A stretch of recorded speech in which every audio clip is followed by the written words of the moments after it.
This is the Marketing Hero podcast by ClearPivot, turning marketers into heroes.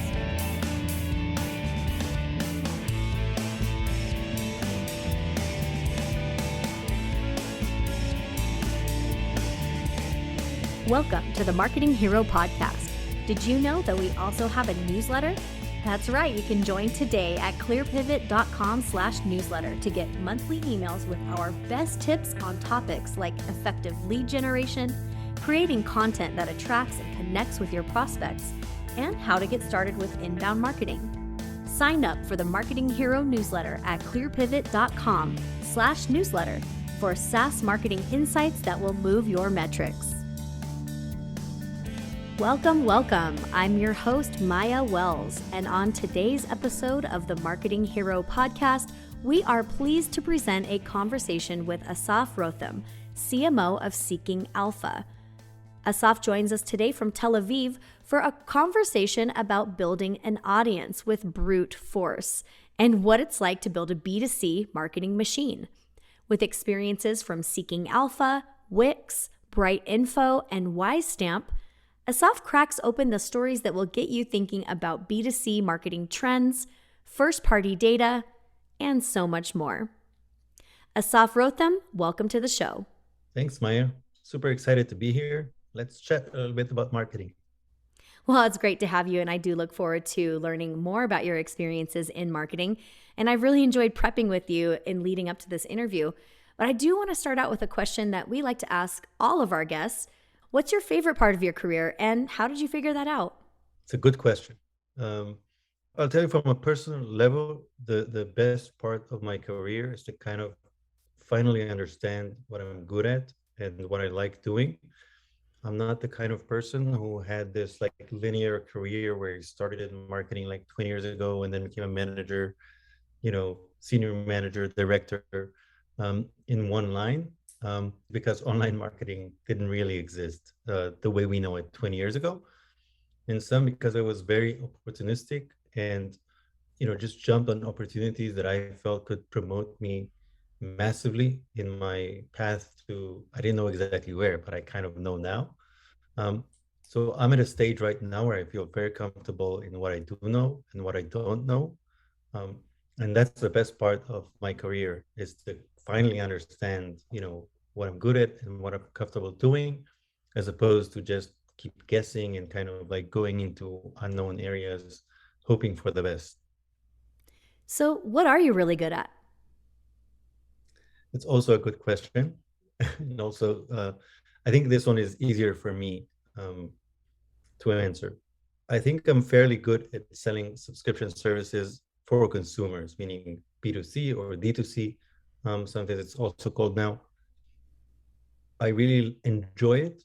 And I think like as a person who leads marketing, you're often tasked with two things. One is to come up with a good story, and two, to own revenue. So it's a little bit different in B2B, sales owns revenue. In B2C, marketing owns revenue. We try to do low touch, meaning no interaction with the consumer, but through online methods. And the combination of coming up with a really good story and marketing methods that do everything for a self-service purchase, that's what I do pretty well. It means that I have to understand what's inspiring, what's relevant, what's authentic to connect, to build trust with users, but also to understand how to create meaningful experiences that people will be willing to pay for. And you mentioned what you're also not very good at. What are you bad at? What do you not really like to do and you're not very good at right now? So I think everything in marketing, at least from my experiences, comes with an inherent sense of anarchy. In good organization, we keep that anarchy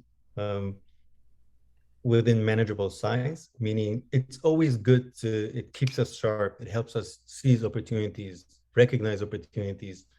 And those are like the two sides of the same coin. So the other side is a little bit of that anarchy, meaning people are not, super task oriented and know how to deliver things all the way through. This is something I had to get much better at with my career as I managed bigger and bigger groups. but I'm not a person who loves processes. I understand their value. I think process philosophically is more important than the result, but making sure people are, always have a task at hand and stuff like that is something I don't believe in. And I'm not very good in like micromanaging and making sure all the small tasks happen. I'm much better at recognizing big opportunities and to tell people, drop everything. This is what we're going after right now. And how has the reaction been to that when you've had to do that either in your current company or in other places? Do you have an example where you had to throw a process out the window for a moment to achieve a big opportunity? What was the reaction of your team to that? How did you wrangle that anarchy at the time? And what were the results of that? Yeah, I'll give you an example that I had in Wix in e-commerce. We were there. I led a team, a relatively big team, during the spectacle of e-commerce and COVID, which means we were in the eye of the storm for most of my duration there. And we had to, that was the end of a year, and we had to kind of release a huge project that kind of summarizes the year in e-commerce. That was brutal for all my teammates, and that was not easy leading them through it.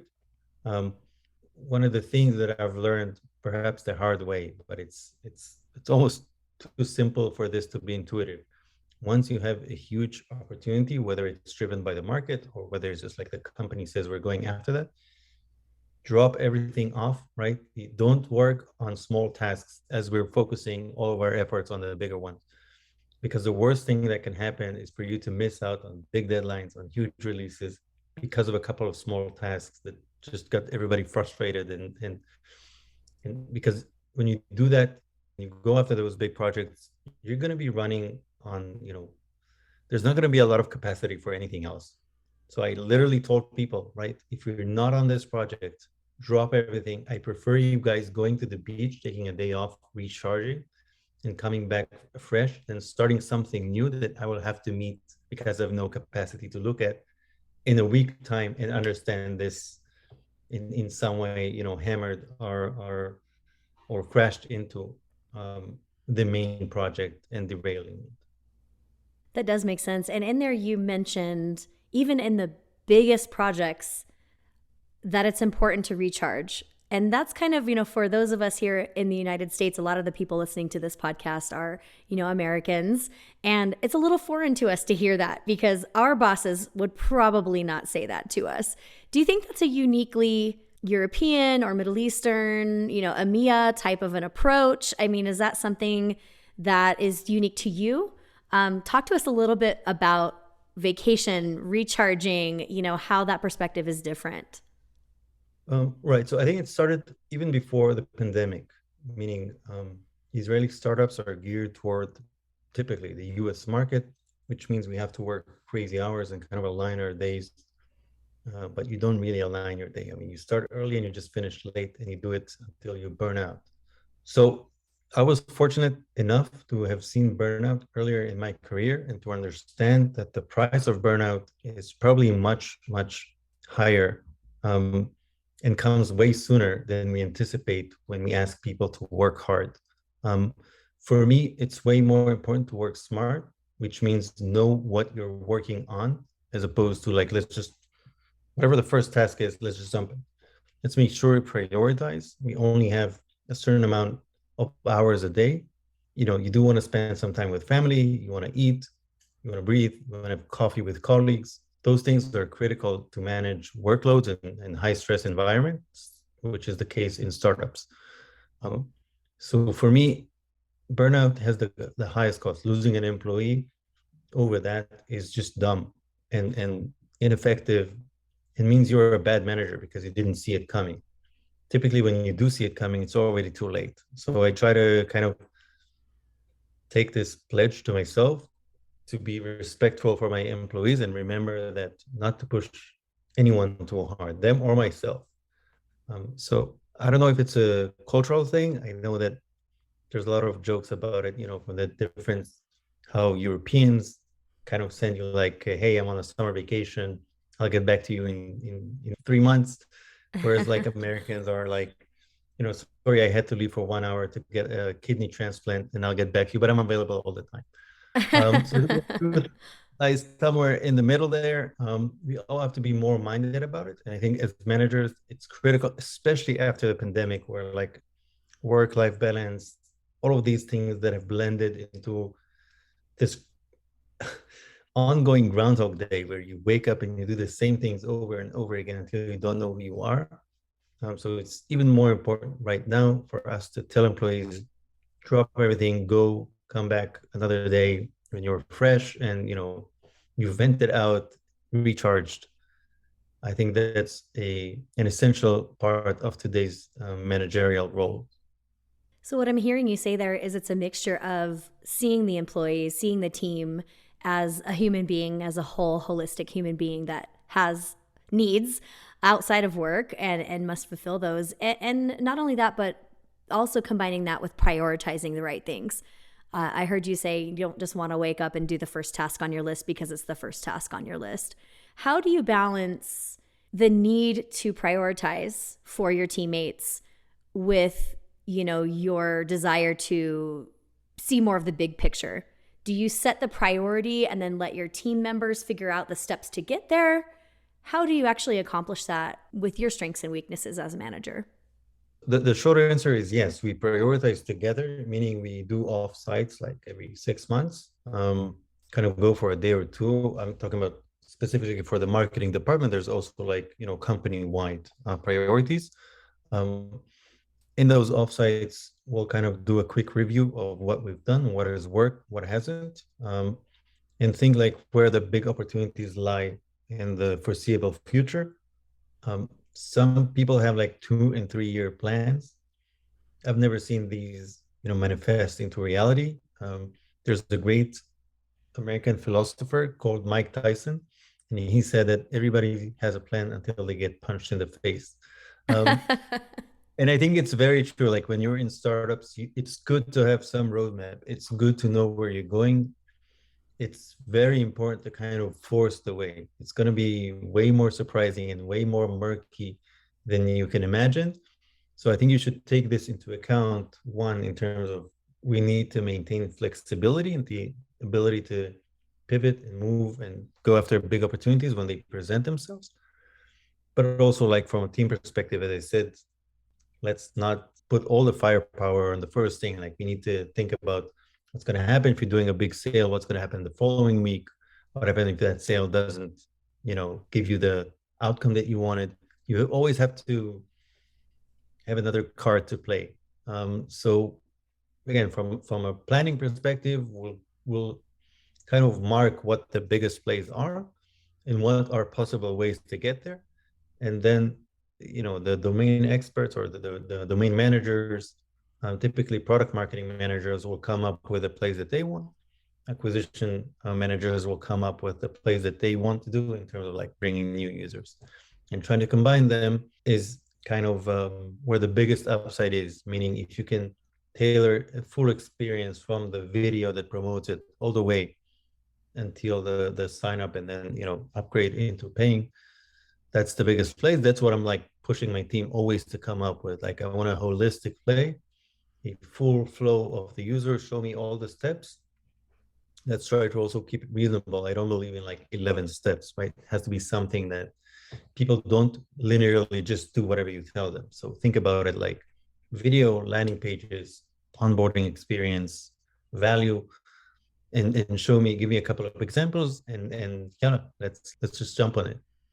You used a phrase when we were talking about startups and building a new audience for a new product, a new service. It was brute force. So you were talking about, you need to start a company by using brute force.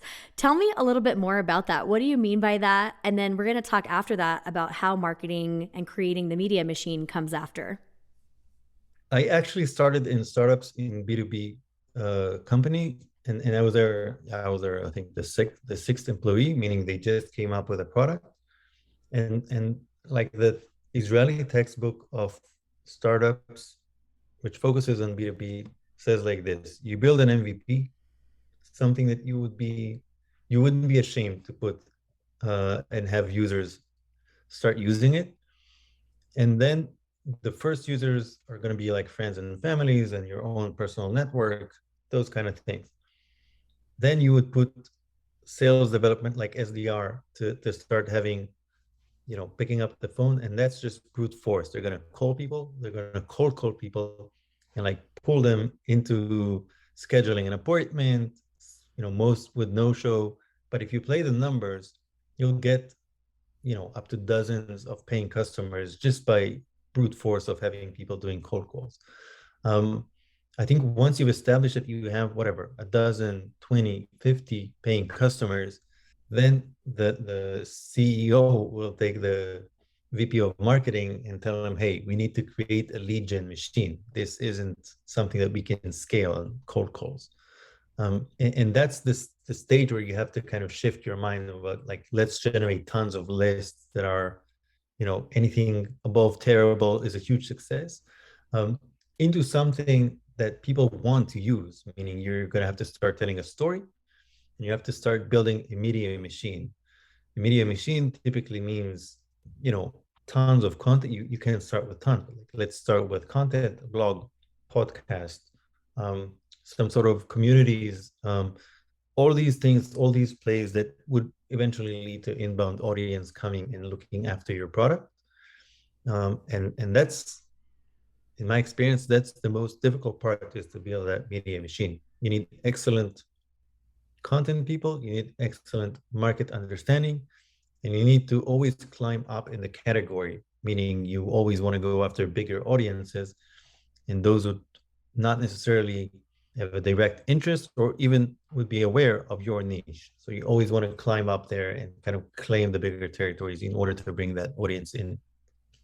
And how is that different from the B2C approach? You mentioned starting with a video. I think that's a great place to start. Do you start with brute force that way, or is it a little bit different? Are you building that marketing machine from the very beginning? Talk to us about that. So in Seeking Alpha is a little bit different, because Seeking Alpha is not a very young startup. It's almost here for 20 years. Started as like a crowdsourced financial publisher and has been up until last year, to be honest. We just started subscriptions 3 years ago. And up until then, the company was focused on selling media and ads and stuff like that.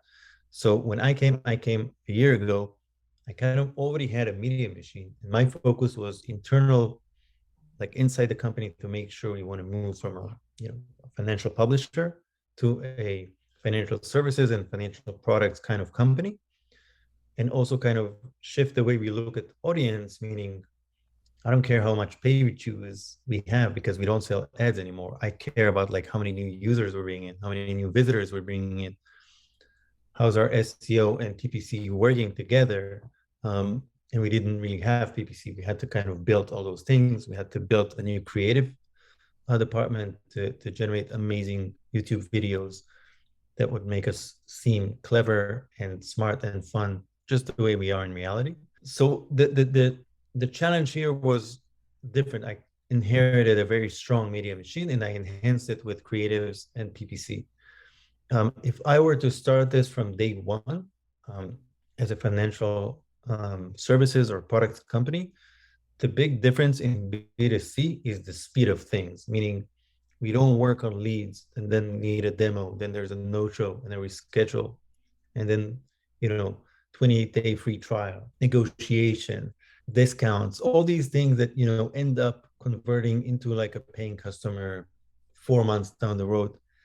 That does not literally exist in B2C. In B2C, everything is today. So by starting, I would start with acquisition machine, meaning paid acquisition.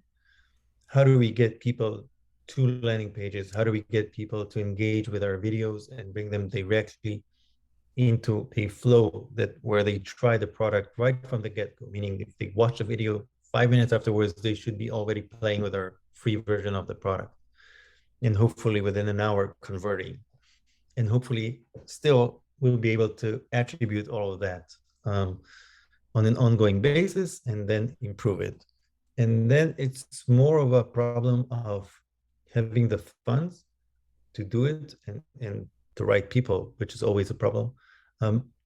but it's much faster, and the feedback loop is such that you can really improve fast and grow faster. I also like it better, but that's like on a side note. So, you know what that's bringing up for me is thinking about marketing automation. And when we were talking before, you mentioned that at Seeking Alpha, you don't use a marketing automation platform like a HubSpot, an Acton, Marketo, those types of names. Why is that? What do you do instead? You must use some sort of automation, right, Asaf? Correct. We do use automations, and I'll elaborate in a second. Um, but we do use sail-through for email automation, and some, some of the systems that we use, Piano for um, the paywall and other things. We To be honest, I think like we're in an era where you kind of need to own your data, and in order to excel in the game of personalization, you really want to have everything owned by yourself, because that's how you can really develop your own competitive advantage. So some things like sending emails through automated systems is something that we're not going to develop internally. We don't have really any competitive advantage or any edge into doing that. So we just make sure that integrates properly with our system.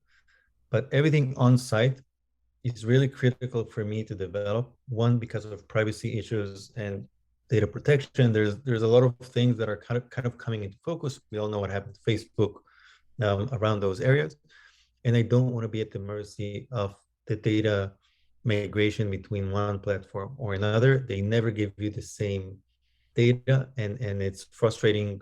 I think their out of the box solutions are excellent, but we're in a stage where we need to invest in our infrastructure and give ourselves a competitive edge in personalization, in the ability to match the customer journey with the right offer at the right time. And again, while there are legitimate solutions out there, I think if you take data and privacy into as key considerations, you need to develop it on your own. I'm super pleased to say that we're going to launch the first phase of that. We've been working on it for a few months, and this week it's going to go live. So I'm extremely excited to see it finally coming. Also, once you invest in infrastructure, it's kind of hard to see the light at the end of the tunnel. Requires a lot of devs work, but I think it will pay off massively, because once you have the basis, anything that we'll add now will just give us a bigger competitive advantage in everything we do in Seeking Alpha, from the insights on the on-site into campaigns that we'll take out and better do on Google, YouTube, Outbrain, and Taboola. Everywhere we're going to go, we're going to have massive amounts of data and insights from our own analysis. Can you tell me what it actually looks like to accomplish this data-driven way of marketing? I would love to just hear how that flow works at Seeking Alpha. Can you tell us a little bit more about how you actually implement those ideas? Sure. So in Seeking Alpha, I think one of the amazing things about the company and its crowdsourced approach is that we have almost 200 advisory services, meaning those are analysts that give you specific recommendations and access to their portfolios in almost every investing strategy or theme. If you like growth stocks, if you want dividend stocks, energy, defense, cannabis stocks, ETFs, you name it, we have an expert that's going to help you pick the best investment for every investing cycle that there is. However, when you have 200, it's kind of difficult to think like, who do I promote? Are we going to go with most popular? Are we going to go with the hot hand? I mean, there's always a bull market out there. We've had like a very brutal start of the year, especially since the war in Ukraine started. However, energy stocks and shipping stocks have skyrocketed. So we're pretty unique in having a hot hand nearly for every market condition. However, a most popular or a hot hand is not necessarily what every investor would like to be offered. So we infuse our marketing widgets with data science, and then we track the user's digital behavior, uh, from which we can infer what's the highest or the best service that we can offer them at a certain time period. meaning instead of just playing the hot hand or the most popular, both are, by the way, excellent benchmarks that data science needs to beat. So we're going to be offering 7 to 14 different services based on your personalized behavior on Seeking Alpha and kind of the emails that you're reading. And that's how we connect all those little dots into a clear and actionable insight that we're going to be offering you. And from everything that we've seen, this massively beats pure segmentations or just playing most popular or the hot hand. So that's how we kind of try to tie everything together, from the inventory we have, the behavior of the user, all the way through the assets that we're going to promote both on the website and on email, making sure that you've seen or clicked or closed it. We won't be nagging you further, but in the end, we've seen tremendous promise in this, and we're just getting started. Like, we're just building out those things, and it's going to work much, much better once we do 4, 5, 10 iterations on that. So there you have it, Marketing Hero folks. It pays to be a data nerd. I think that we can all see the results of that personalization and sending the right offer at the right time. I think that's what we're all trying to get towards in our digital marketing lives. So it sounds like the name of the game here is taking big opportunities, going after them with everything you have, owning your own data, and creating the systems to make all of that happen. Would you say that's a good characterization of what you have going on right now? I think it's a perfect reduction of things to a place that is manageable to conceive. I always believe, like in marketing, if you kind of get all the basics right, and it sounds too easy, but like it's not easy at all. When you do it, there's always like pressures, there's always compromise. There's a lot of things that are happening on a daily basis, especially B2C, which is fast-paced environment. But if you are able to keep your eyes on the ball and kind of connect those big dots, you'll be in a good spot. You can be excellent, right? Once you double down on that. But connecting those dots is not an easy task, and requires a lot of long-term projects, which is something that is just difficult to manage and make sure that people remember the value of those things, as opposed to, let's run another sale. You can always do. And just to be clear, we're not at that point yet. I think we've added a lot of the ingredients, all are progressing very nicely, but we're probably a few months until we'll be able to kind of take pride in our machine, how it looks like, how it operates on a daily basis. Well, it sounds like there is a great leader at the head of all of that at Seeking Alpha, which is you. Thank you so much for joining us today, all the way from Tel Aviv. We do appreciate you coming on so late in the evening to talk to us here on the Marketing Hero podcast. And we do hope to follow what happens at Seeking Alpha and see that marketing machine start to work. Thanks a lot, Maia, for having me. It was a pleasure.